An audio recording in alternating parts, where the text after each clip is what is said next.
ভুল বলছিস অনন্যা, ব্যাপারটা সেটা নয়।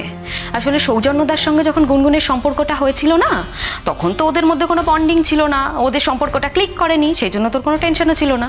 কিন্তু যখন থেকে সৌজন্যদার সঙ্গে গুনগুনের বন্ডিংটা স্ট্রং হয়েছে, ওদের সম্পর্কটা ক্লিক করতে শুরু করেছে, তুই তখন থেকে ওরিড হয়েছিস, তখন থেকে টেন্সড হয়েছিস। আর তাই তুই এইভাবে ডেসপারেটলি ট্রাই করছিস। তোকে তো আমরা অনেক দিন থেকে চিনি অনন্যা, তোকে আর এর থেকে বেশি ব্যাখ্যা আমাদের দিতে হবে না। তোরা তো জ্ঞান দিচ্ছিস কেন বলতো? এত অ্যাডভাইস তোদের কে শুনবে? এটাই হয়, বুঝলি তো, মানুষ যখন ভয়ঙ্কর কিছু করতে যায় তখন সে কারোর কোনো অ্যাডভাইস শুনতে চায় না। সত্যি কথা বলতে কি বলতো অনন্যা, আমরা তো তোকে খুব ভালোবাসি, তাই তোর যখন কোনো ক্ষতি হয় না, সেটা আমাদের খারাপ লাগবে। দেখ, এই জন্য বারবার বলি তো, তুই যদি না চাস তাহলে আজকের পর আমরা তোকে কিছু বলবো না, ক্ষমা করিস। হ্যাঁ প্লিজ বলিস না। অনন্যা। হ্যাঁ স্যার বলুন। তোমরা একটু যাও, অনন্যার সাথে আমার একটু কথা আছে। ঠিক আছে স্যার। বলুন না স্যার, কি কথা? দেখো অনন্যা, সৌজন্যের বাড়ির লোক আসছে, ইনফ্যাক্ট যে কোনো মুহূর্তে আসতে পারে। আমার মনে হয় ওদের বাড়ির লোককে খবর দেয়া আমার কর্তব্যের মধ্যে ছিল, ডিউটির মধ্যে ছিল। ওদের সামনে এমন কোনো আচরণ করো না যাতে আমার... স্যার আমি তো নিজে থেকে কখনো কিছু করি না। কেউ যদি আমাকে না ঘাটায় তাহলে তো আমি কারোর ব্যাপারে মাথা গলাই না। তোমাকে ঘাটানোর মতো যথেষ্ট কারণ তুমি করে রেখেছো। আমি তোমাকে একটা ওয়ার্নিং দিতে চাই, ইনস্টিটিউটে এ ধরনের কোনো কাজকর্ম হবে না, আমি অ্যালাউ করব না। এক্সকিউজ মি স্যার, আপনি এক্স্যাক্টলি আমার কোন কাজকর্মের কথা মিন করতে চাইছেন বলুন তো?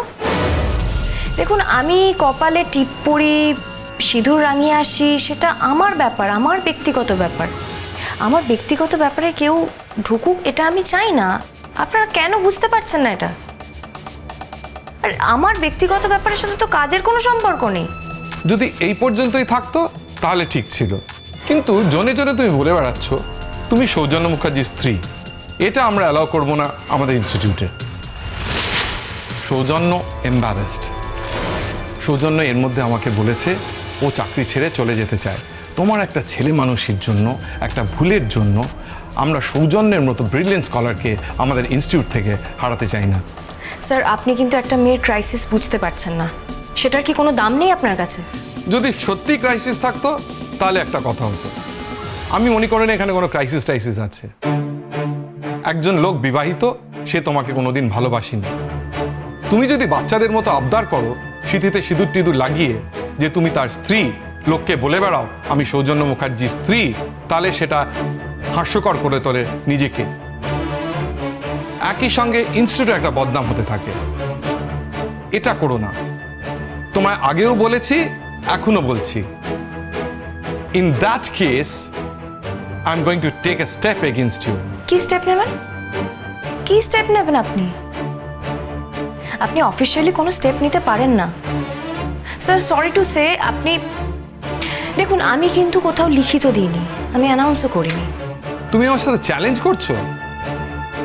স্যার আপনি কিন্তু আমার ব্যক্তিগত জীবনের সাথে ইনস্টিটিউটটাকে গুলিয়ে ফেলছেন। প্লিজ আপনি এটা করবেন না। অনন্যা। ইয়েস স্যার, আমি চাই না আপনি আমার ব্যক্তিগত জীবনে ঢুকুন, প্লিজ। আসুন আসুন। নমস্কার। নমস্কার। সৌজন্য কেমন আছে?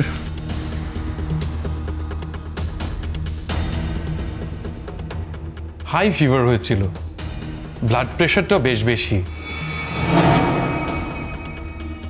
আগে কোনো প্রেশারের হিস্ট্রি ছিল কিনা সেটা তো জানা নেই। না না, কিসের প্রেশার?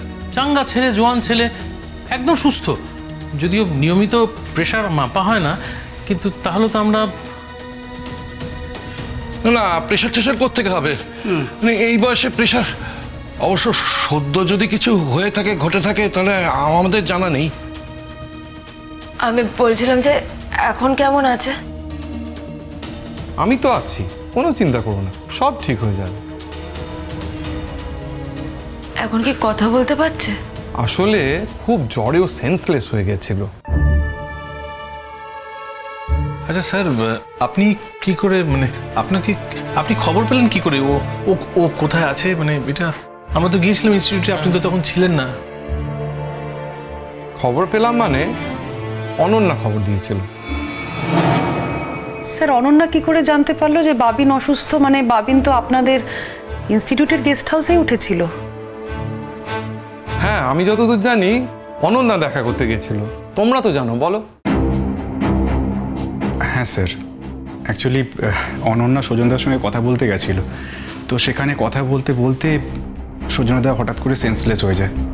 তখন অনন্যা হেল্পলেস হয়ে আমাদেরকে ফোন করে। আমরা তখন ডিন স্যারকে ফোন করি, আর ডিন স্যার সজনদাকে হসপিটালে ভর্তি করে। আর ডিন স্যারই সাজেস্ট করে যে সজনদাকে ইমিডিয়েটলি হসপিটালাইজড করা দরকার। সৌজন্যদার হয়তো জ্বরটা আগে থেকেই ছিল। জ্বর ছিল? জ্বর হলেই মানুষ অজ্ঞান হয়ে যায় নাকি? কত জ্বর ছিল? জ্বর ছিল, অসুস্থতায় যদি ছিল, তার মধ্যে কেউ তার সঙ্গে কথা বলতে গেল কেন? এতক্ষণে নিশ্চয় সৌজন্য সেন্স ফিরেছে, কিন্তু যতক্ষণ না সুস্থ হচ্ছে ততক্ষণ তো কোনো কথা ওর থেকে জানা যাবে না।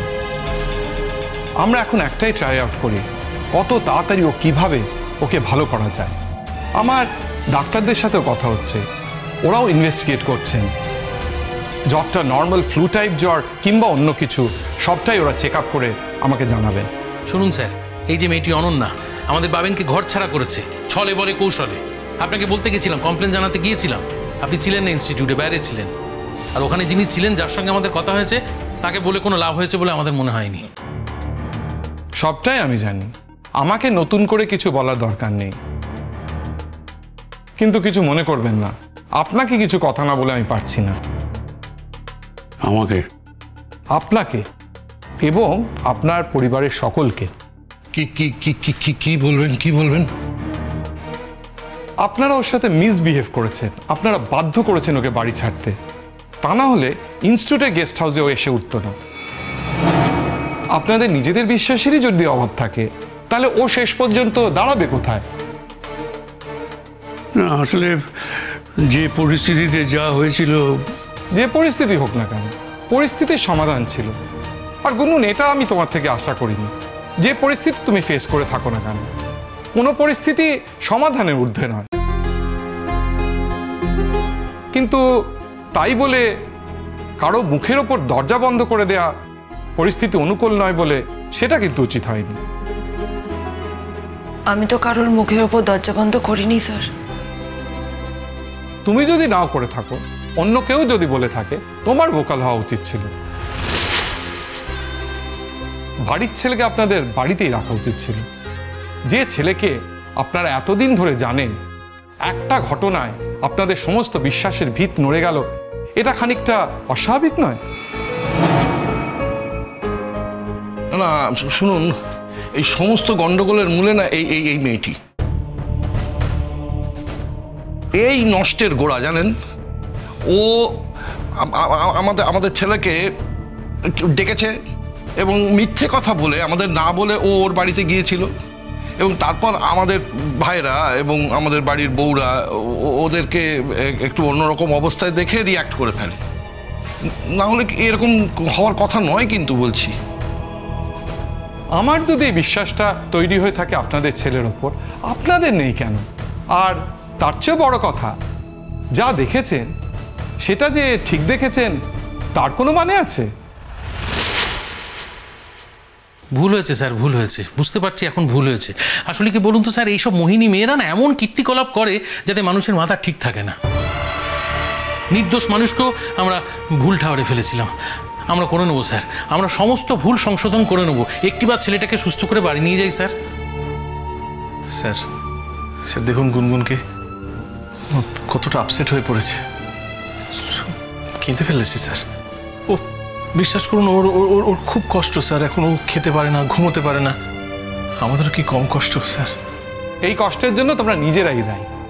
হ্যাঁ স্যার, হয়তো আমাদেরই ভুল হয়েছে, সেটা আমরা মানছি। কিন্তু আপনাকে আমি একটা কথা বলি, বাবিন আর অনন্যা, ওরা দুজনেই তো আপনার ইনস্টিটিউটে আছে। বলুন, আপনার সামনে থেকে, আপনার ইনস্টিটিউটে থেকে একটা মেয়ে এইরকম কাজকর্ম করে বেড়াচ্ছে, আপনি আপনি এটা নিয়ে কিছু বলুন স্যার, একটু দেখুন এটা নিয়ে।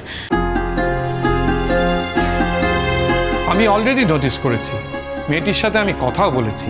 তবে সবচেয়ে ইম্পর্টেন্ট হচ্ছে আপনাদের বাড়ির মানুষটির ওপর আপনাদের বিশ্বাস অক্ষুণ্ণ রাখা।